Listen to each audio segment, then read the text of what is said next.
वास्तविक ज्ञान क्या है, अभी जहां आप लोग बैठे हो, तो इस ज्ञान का भंडार कहाँ है, ये ज्ञान का सेंटर कहाँ है। तो वास्तविक आपको ज्ञान पाना होगा तो ज्ञान की नगरी है काशी। वाराणसी जो है वो ज्ञान का सेंटर, ज्ञान की नगरी है। वैराग्य की नगरी जो है अयोध्या, और भक्ति की नगरी है वृंदावन। ध्यान रखो, कालांतर में आगे मैं बताऊंगा, ये कुंभ मेला जब लगता है तो करोड़ों के संख्या में लोग भीड़ लगाते हैं, और करोड़ों के संख्या में भीड़ लगाते हैं किस लिए कि कालांतर में एक बूंद अमृत छलक करके गिरा। कुंभ क्यों लगता है, कुंभ का क्या महत्व है मैं आगे बताऊंगा, लेकिन कहने का मतलब ये है कि एक बूंद अमृत जो है प्रयागराज में, हरिद्वार में, नासिक में, उज्जैन में गिरा, और उस एक बूंद अमृत के पाने के लिए कोई देखा नहीं है, केवल सुना है कि 4 ही जगह क्यों लगता है। ये सबसे बड़ा भागवत में आया है कि काशी से बढ़कर के कोई तीर्थ ही नहीं है। भागवत में लिखा है कि क्षेत्राणाम चैव सर्वेषां यथा काशी अयुत्तमम्, काशी से बढ़कर के कोई तीर्थ ही नहीं है। लेकिन काशी में कुंभ क्यों नहीं लगता है, ये नासिक, उज्जैन, हरिद्वार में ही क्यों लगता है, प्रयाग में ही क्यों लगता है, क्योंकि 4 जगह ही अमृत छलक के गिरा था। ये कैसे गिरा था, क्यों गिरा था, कुंभ क्यों लगता है मैं आगे बताऊंगा। तो कहने का मतलब ये है कि कालांतर में एक बूंद के अमृत कोई देखा नहीं है, कोई किसी को दिखाई नहीं पड़ता है। प्रयागराज में, इलाहाबाद में कुंभ नहाने जाते हो तो अमृत दिखाई पड़ता है, नहीं दिखाई पड़ता है। लेकिन पता चलता है कि जब कुंभ लगता है तो अमावस्या के दिन, फलाने दिन है, इतने करोड़ों लोग स्नान किए। ये करोड़ों लोग एक ही जगह पे स्नान करने के लिए क्यों जुटते हैं, क्योंकि अमृत का लेस मात्र भी यदि हमें प्राप्त हो गया तो पापी से पापी व्यक्ति को भी स्वर्ग मिल जाता है। इसलिए होड़ लगती है कुंभ में। मैं कुछ महीना पहले यहाँ पे मास्टर साहब से मिलने के लिए आया हुआ था, बुलाए थे, तो बोले कि महाराज जी 88 का ये हरिद्वार का जल है, ये और जगह का जल, चाहे ये कल का जल, नल का जल क्यों नहीं भर के रखे थे, ये गंगा का ही जल या तीर्थ की ही जल क्यों भर के रखे हैं, क्योंकि जो बताए कि 88 में जब कुंभ लगा था तो उस समय का ये मेरे पास ये जल है, और मैं देखा, और उसकी प्रैक्टिकल में आप भी देख लेना।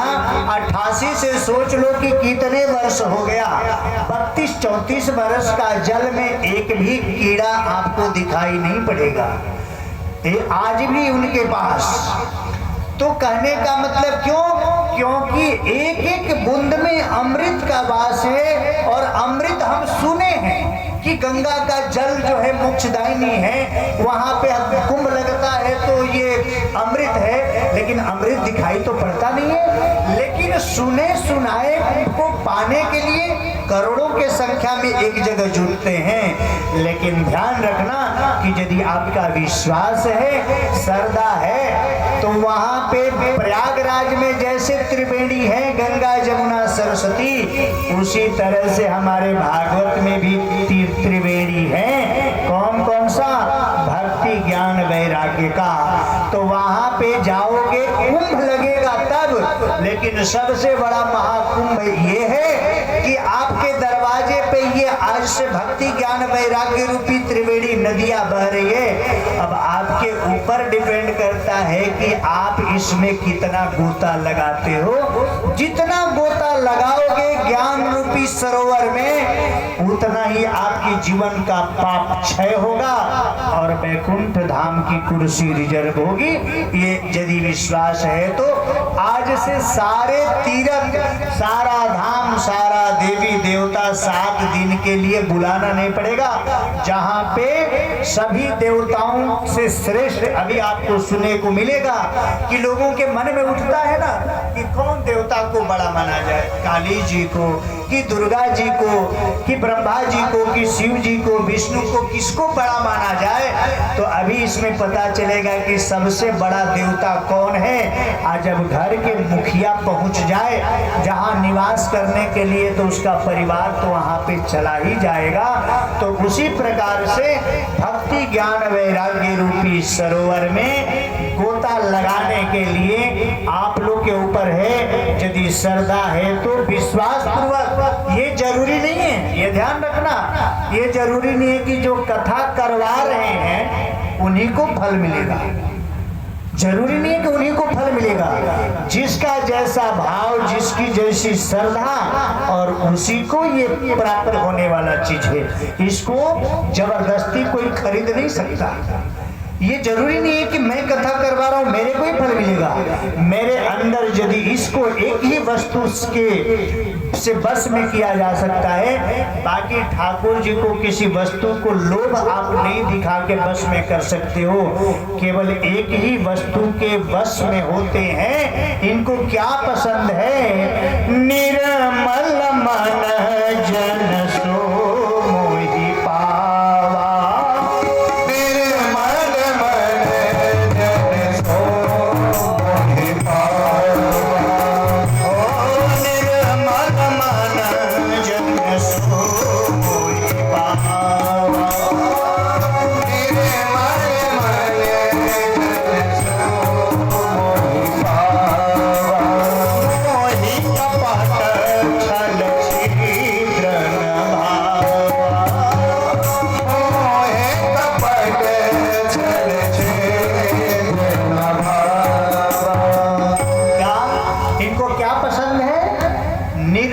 मन जन सो मोहि पावा, इनको कोई धन वस्तु दुकान मकान के आपके इनसे कोई मतलब नहीं है। ये आपके ऐश्वर्य से मतलब नहीं रखते हैं। इनको एक ही वस्तु से बांधा जा सकता है, एक ही वस्तु से वशीभूत किया जा सकता है। वो क्या है? सुंदर मन। निर्मल मन जन सो मोहि पावा। जिसका सुंदर मन है वही इनको पा सकता है।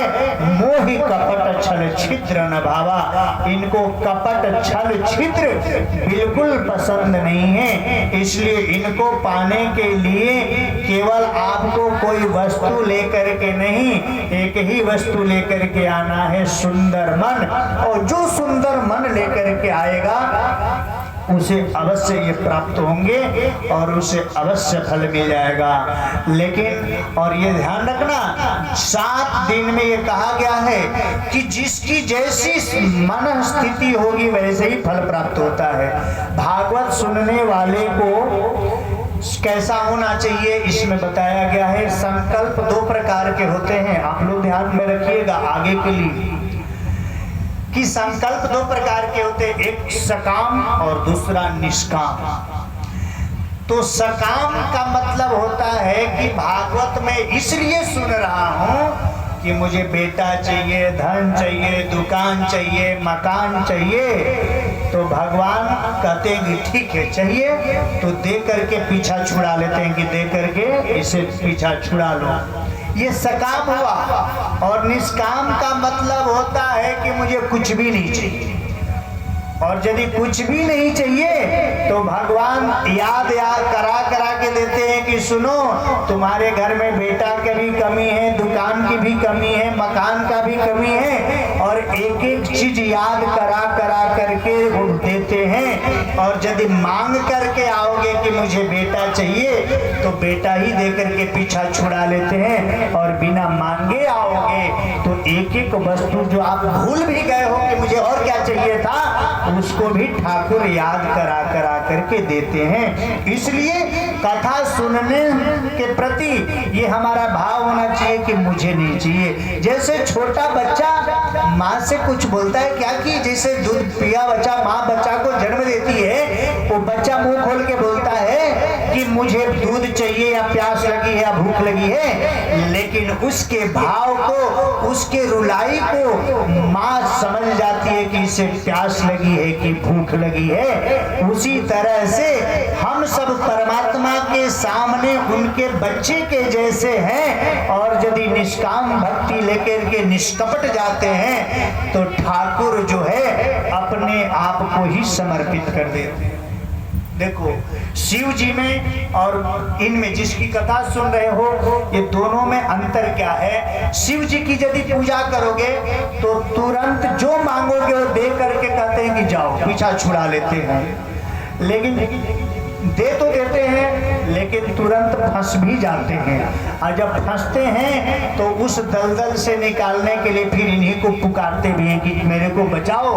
भस्मासुर को वरदान दिया, आपको पता ही है, बाणासुर को वरदान दिए, पता ही है कि नारायण को ही मोहिनी अवतार लेना पड़ा। लेकिन जो नारायण का जो भागवत सुनता है, जो ठाकुर जी का पूजा करता है, तो इनका खुश होने का पहचान क्या है कि ये मांगोगे तो ये देते नहीं हैं। पहले आप यदि कुछ मांग करके इनके पास आते हो कि मुझे धन चाहिए, मकान चाहिए, शांति चाहिए, तो ये देने से पहले लेते हैं। आप पूजा सुनोगे तो ये प्रैक्टिकल में देखना कि आपके पूजा के द्रव्यान में तरह तरह की परेशानी आएगी, तरह तरह का क्लेश उत्पन्न होगा, तरह तरह के मन में क्रोध उत्पन्न होगा। हर तरह से उकसा करके ठाकुर परीक्षण लेते हैं। कहते हैं कि अरे मेरे को 2 रुपया का माला चढ़ाया और 10,000 का व्यापार का डीलिंग कर रहा है कि मेरा दुकान चलने लगे, ये मुझे पसंद नहीं है। ठाकुर कहते हैं कि अपने दुनिया वाला तो 2 रुपया का मटका खरीदने के लिए भी जाता है तो 13 बार ठोकता है कि कहीं फूटा तो नहीं है। 10 रुपया के मटका को खरीदने में 13 बार फोड़ते हो और मेरे पास आकर के 2 रुपया का माला चढ़ाते हो और लाख रुपया का बेटा मांगते हो। तो भगवान क्या करते हैं कि भक्ति को पहचानने के लिए कि ये श्रद्धा पूर्वक आया है कि केवल लोभ से मेरे को याद किया है। तो ठाकुर की खुशी का पहचान है कि देने से पहले लेते हैं, परीक्षण लेते हैं। और आपको पूजा के समय में ध्यान रखना, जब अच्छा काम करोगे तो तरह तरह की आप यज्ञ करोगे तो यज्ञ के बीच में बहुत सारी व्यवधान उत्पन्न होंगे और उसमें आप यदि घबराते नहीं हो, आप डट करके उसकी सामना करते हुए यज्ञ को पूर्ण करते हो तो अंत में आप परीक्षण में पास हो और ठाकुर फेल होकर के अपने आप को ही हवाले कर देते हैं। और आप उस स्थिति में कि मैंने तो पूजा किया शांति के लिए लेकिन घर में अशांति हो गई, तो उस समय में आपने ठाकुर को छोड़ दिया तो हमेशा हमेशा के लिए वो हटा लेते हैं कि इसने स्वार्थ में मुझे याद किया है। इसलिए ठाकुर की यदि आपको विश्वास है तो आप निष्काम भक्ति लेकर के 7 दिन तक आओ और पहचान करना है तो मैं झूठा नहीं, मैं 7 दिन तो आप लोगों के साथ ही रहूंगा। तो आपको यदि है कि महाराज जी बोल रहे हैं कि आके 7 दिन सुनो, आपके घर में कोई भी नहीं है और कितना भी आपके गांव में भय हो कि घर से यदि बाहर जाएं और अकेले रहें तो घर में चोर आ जाए, तो आप 7 दिन तक प्रैक्टिकल में आजमा करके देखना, अपना दरवाजा खुला छोड़ करके और 7 दिन तक कथा सुनने के लिए विश्वास पूर्वक आओ। आपके घर में एक कुत्ता तक नहीं प्रवेश कर सकता है यदि विश्वास है तो, और यदि विश्वास नहीं है तो जीवन भर घंटी डुलाने से भी, ठाकुर को गोद में बैठाने से भी नहीं हो सकता। इनको एक ही ये भाव देखते हैं कि किस भाव से मुझे पुकारता है। आपको आगे कथा सुनाऊंगा कि जिस अर्जुन के रथ के ड्राइवर ठाकुर बने, जिस पांडवों के साथ युद्ध में साथ रहे, लेकिन 4 भाइयों को युधिष्ठिर छोड़ करके सबको नरक मिला, जिसके साथ भगवान है और उसको नरक मिलना चाहिए, और जो भगवान को दुकारा जो दुर्योधन और उसको वैकुंठ मिला, स्वर्ग मिला। ऐसा क्यों?